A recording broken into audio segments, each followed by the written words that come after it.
After the checkup with Shinobu, the two of us sat together and ate mochi. These are my favorite, Mitsuri said while somehow pulled a string. Made me feel like I've heard of it somewhere. We only ate a few since lunch is coming. Let's go to the Hashira courtyard together. It's about lunchtime, Shinobu reminded us, as the three of us went out of the butterfly estate walking toward the Hashira courtyard, since it's not very far. Besides, we want to continue the enduring conversation as well.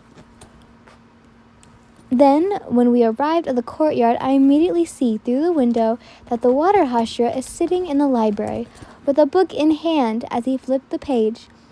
Guys, I'll see you later. I need to talk to Giyu quickly, I told the girls before we parted ways, them two heading into the dining room as I went straight inside the library.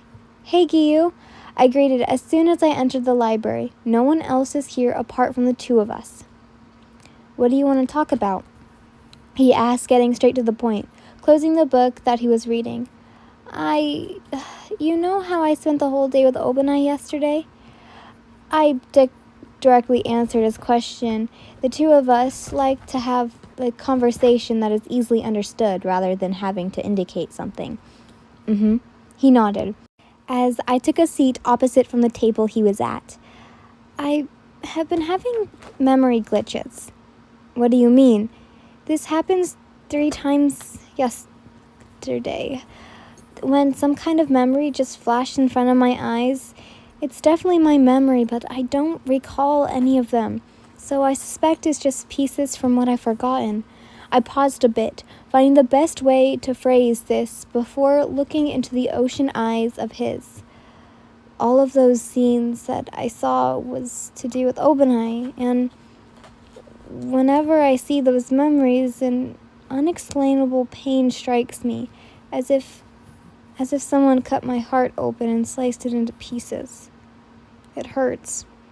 Not to mention, whenever I'm around him, although my heart feels happy, but something in my brain keeps telling me to stay away from him. Even though Giyu is not the person who knows how to show real great emotions, but shock is visible from him. Just a look a bit. So Giyu, can you tell me who Obanai was to me? Who was he to me before I forgot everything? From this explanation, I can't tell if he's hesitant. Honestly, I think you would know much better rather than if I remember it. I think you should remember it on your own without me telling you. Huh? Giyu replied, attempting to convince me otherwise. Please, tell me, Giyu. I can't wait that long. I need to know who he was to me. I need to know what happened between us because I think I am... I stopped halfway through my sentence, not sure as if I should continue. Because you think you are. Looking away from his piercing eyes, I take a deep breath before.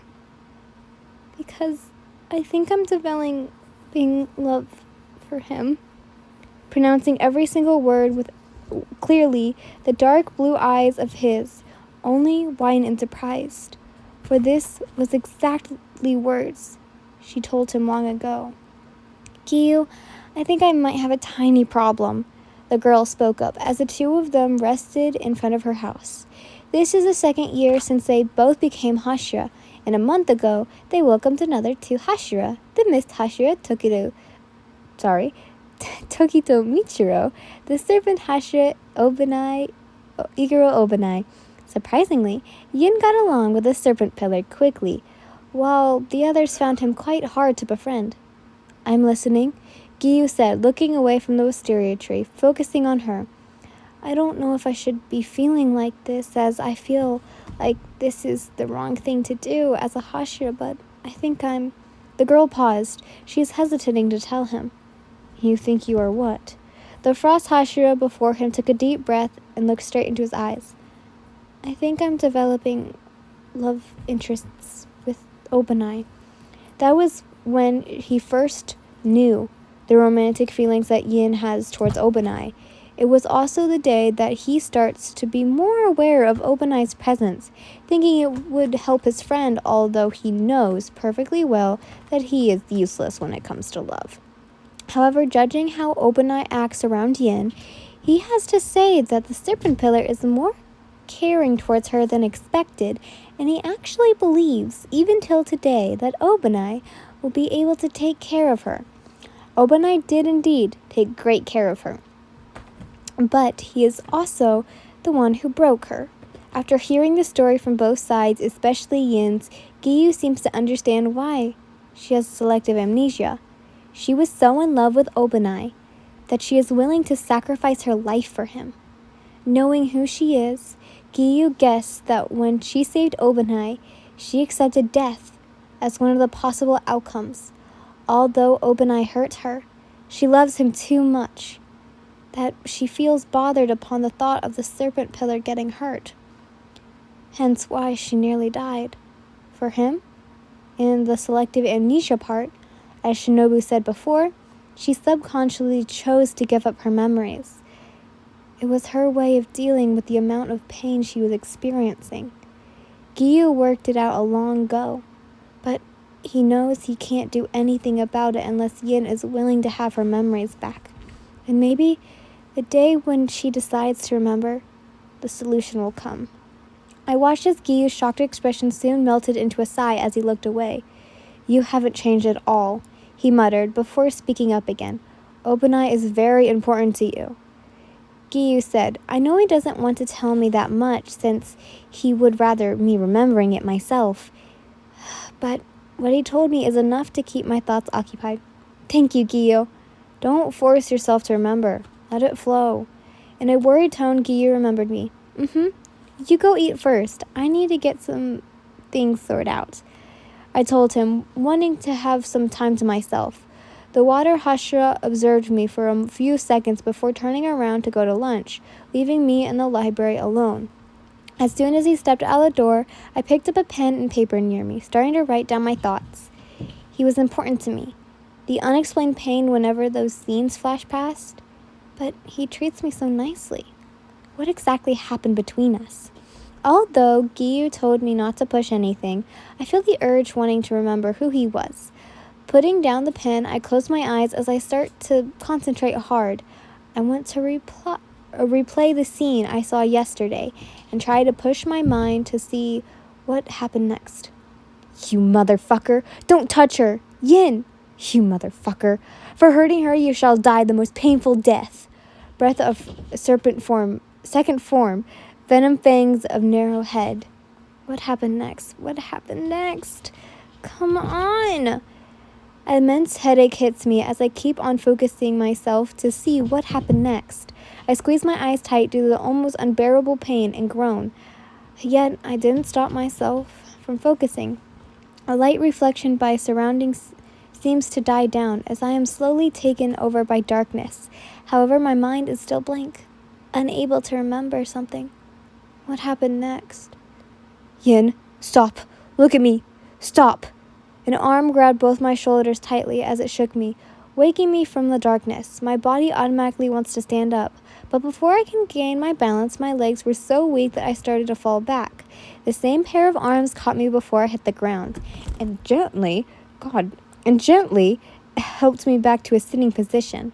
Looking up tiredly, the familiar heterochromia eyes welcomed me. "Obanai-kun," I whispered, my voice getting quieter upon the slight anger he was giving out. "What were you doing?" he asked with a sharp tone that I've never heard before.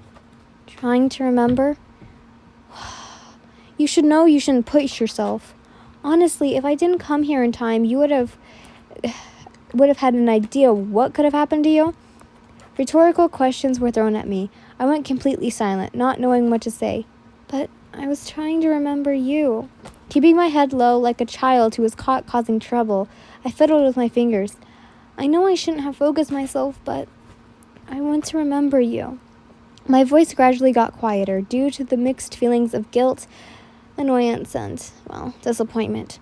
Obanai let out a sigh before his hand reached for my cheeks, his thumbs carefully caressing it.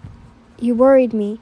His arms loosened around as he stood up straight, hugging me carefully as if I would break if he was too harsh.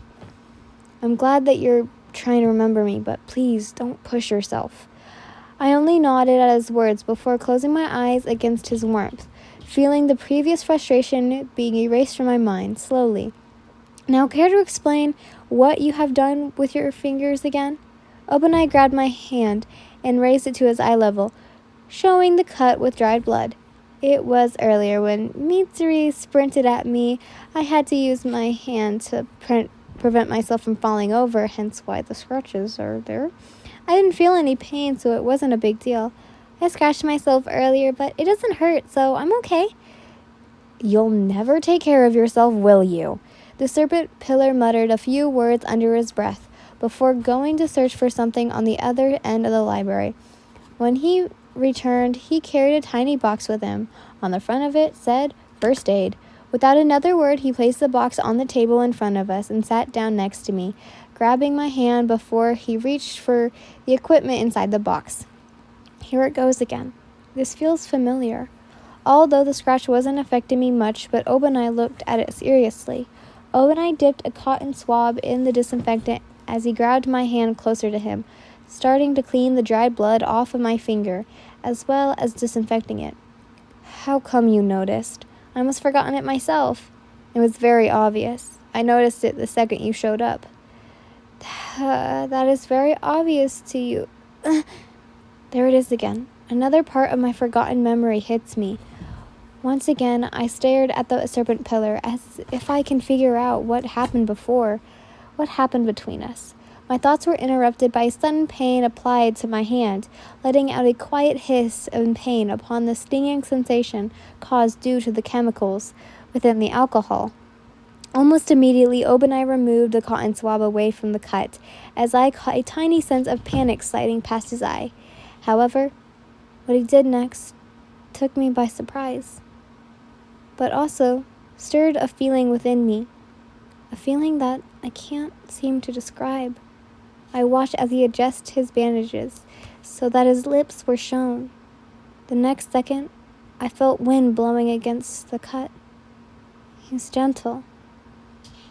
My irises whined at the sight in front of me as warmth heated up my cheek. I have never witnessed such a gentle sight from the serpent Hasha, who often wears a hatred and unbothered attitude. I seem to remember more, a continuation of what happened seconds ago. It was exactly the same scenario. While Obanai blew air towards my cut, he continued to clean my cut. This time, much more careful than he did. When he's done, he took a plaster out and put it around the cut. Thank you, Obanai-kun. The second that sentence left my mouth, it seemed to clash with the voice within my mind. It felt like I've said this somewhere else. The exact same tone, exact same situation, exact person. Right now, there's only one question left in me. What happened between us? I want to find out. I really do. What are you staring at? Let's go to lunch, Obanai said before holding onto my sleeve as he pulled me with him towards the lunch hall. That didn't pull me out of my thoughts as I took back on his figure. A thought, or rather idea, grew stronger as it was imprinted into my mind. I want to remember him.